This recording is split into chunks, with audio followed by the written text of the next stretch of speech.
नमः शिवाय। श्री शिव महापुराण कथा अध्याय 11। शिवपुराण 11। भगवान शिव का गंगावतरण।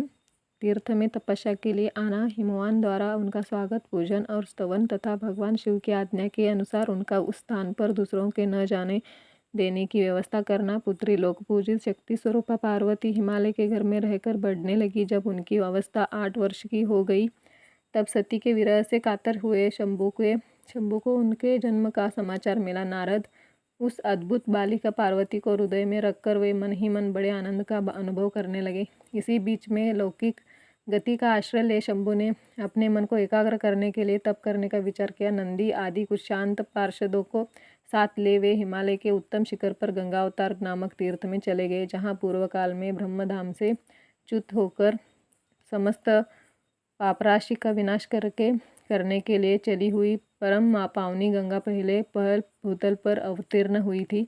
जितेंद्रिय हर ने वहीं रहकर तपस्या आरंभ की। वे आलस्य रहित हो चेतन ज्ञान स्वरूप नित्य ज्योतिर्मय निरामय जगन्मय चिदानंद स्वरूप द्वैतहीन तथा आश्रय रहित अपने आत्मभूत परमात्मा का एकाग्र भाव से चिंतन करने लगे। भगवान हर के ध्यान परायण होने पर नंदी भृंगी आदि कुछ अन्य पार्षदगण भी ध्यान में तत्पर हो गए।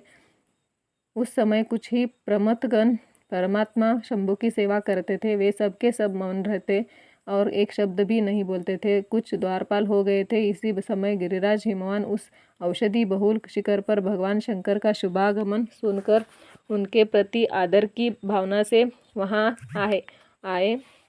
आकर सेवकों सहित गिरिराज ने भगवान रुद्र को प्रणाम किया, उनकी पूजा की और अत्यंत प्रसन्न हो हाथ जोड़ उनका सुंदर स्तवन किया। फिर हिमालय ने कहा, प्रभु मेरे सौभाग्य का उदय हुआ है जो आप यहाँ पधारे हैं।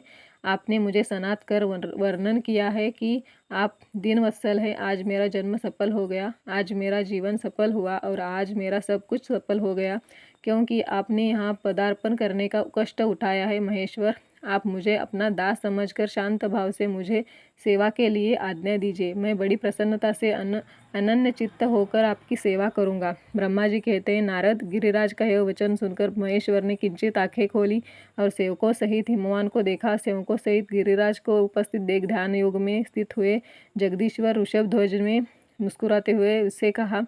महेश्वर बोले, शैलराज, मैं तुम्हारे शिखर पर एकांत में तपस्या करने के लिए आया हूँ। तुम ऐसा प्रबंध करो जिससे कोई भी मेरे निकट न आ सके। तुम महात्मा हो, तपस्या के धाम हो तथा मुनियों, देवताओं, राक्षसों और अन्य महात्माओं को भी सदा आश्रय देने वाले हो। द्विज आदि का तुम्हारे ऊपर सदा ही निवास रहता है। गंगा से अभिषिक्त होकर सदा के लिए पवित्र हो गए हैं। दूसरों का उपकार करने वाले तथा संपूर्ण पर्वतों के सामर्थ्यशाली राजा हो।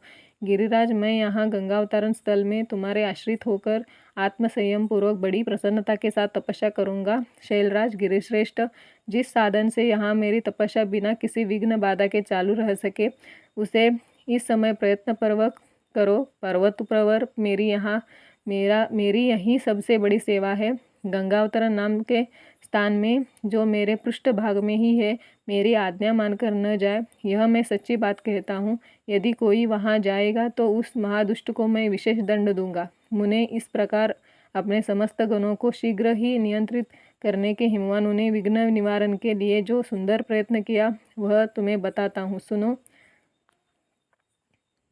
ओम नमः शिवाय। नमः शिवाय। श्री शिव महापुराण कथा अध्याय 12।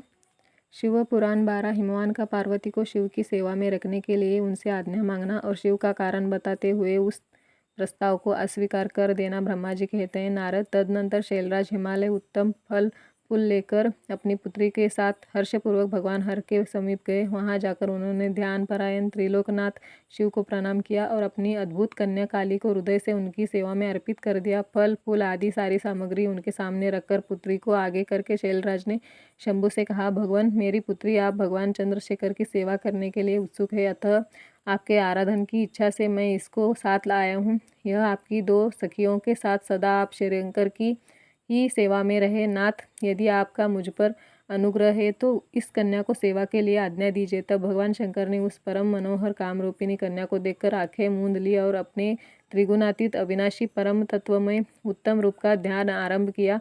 उस समय सर्वेश्वर एवं सर्वव्यापी जटाजूटधारी वेदांत वेद चंद्रकल विभूषण शंभु उत्तम आसन पर बैठकर नेत्र बंद किए तप में ही लग गए। यही देख हिमाचल ने मस्तक झुकाकर पुनः उनके चरणों में प्रणाम किया। यद्यपि उनके हृदय में दीनता नहीं थी तो भी वे उस समय इस संशय में पड़ गए कि न जाने भगवान मेरी प्रार्थना स्वीकार करेंगे या नहीं। वक्ताओं में श्रेष्ठ गिरिराज हिमवान ने जगत के एकमात्र बंधु भगवान शिव से इस प्रकार कहा। हिमालय बोले, देवदेव महादेव करुणाकर शंकर विभो, मैं आपकी शरण में आया हूँ। आंखें खोलकर मेरी और देखिए। शिव शर्व महेशान, जगत को आनंद प्रदान करने वाले प्रभु महादेव, आप संपूर्ण आपत्तियों का निवारण करने वाले हैं। मैं आपको प्रणाम करता हूँ। स्वामिन प्रभो, मैं अपनी इस पुत्री के साथ प्रतिदिन आपका दर्शन करने के लिए आऊँगा, इसके लिए आदेश दीजिए। उनकी यह बात सुनकर देव महेश्वर ने आंखें खोलकर ध्यान छोड़ दिया और कुछ सोच विचार कर कहा। महेश्वर बोले, गिरिराज, तुम अपनी इस कुमारी कन्या को घर में रखकर ही नित्य मेरे दर्शन को आ सकते हो, अन्यथा मेरा दर्शन नहीं हो सकता। महेश्वर की ऐसी बात सुनकर शिवा के पिता हिमवान मस्तक झुकाकर उन भगवान शिव से बोले, प्रभो, यह तो बताइए किस कारण से मैं इस कन्या के साथ आपके दर्शन के लिए नहीं आ सकता? क्या यह आपकी सेवा के योग्य नहीं है? फिर इसे नहीं लाने का क्या कारण है? यह मेरी समझ में नहीं आता। यह सुनकर भगवान ऋषभध्वज शरभु हंसने लगे और विशेषतः दुष्ट योगियों को लोकाचार का दर्शन कराते हुए वे हिमालय से बोले, शैलराज, यह कुमारी सुंदर कटी प्रदेश से सुशोभित तनवंगी चंद्रमुखी और शुभ लक्षणों से संपन्न है, इसलिए इसे मेरे समीप तुम्हें नहीं लाना चाहिए। इसके लिए तुम्हें बार बार रोकता हूँ। वेद के पारंगत विद्वानों ने नारी को माया रूपिणी कहा है। विशेषतः युवती स्त्री तो तपस्वी जनों को तप में विघ्न डालने वाली ही होती है। गिरिश्रेष्ठ, मैं तपस्वी योगी और सदा माया से निर्लिप्त रहने वाला हूँ। मुझे युवती स्त्री से क्या प्रयोजन है? तपस्वियों के श्रेष्ठ आश्रय हिमालय। इसलिए फिर तुम्हें ऐसी बात नहीं करनी चाहिए, क्योंकि तुम वेदोक्त धर्म में प्रवीण, ज्ञानियों में श्रेष्ठ और विद्वान हो।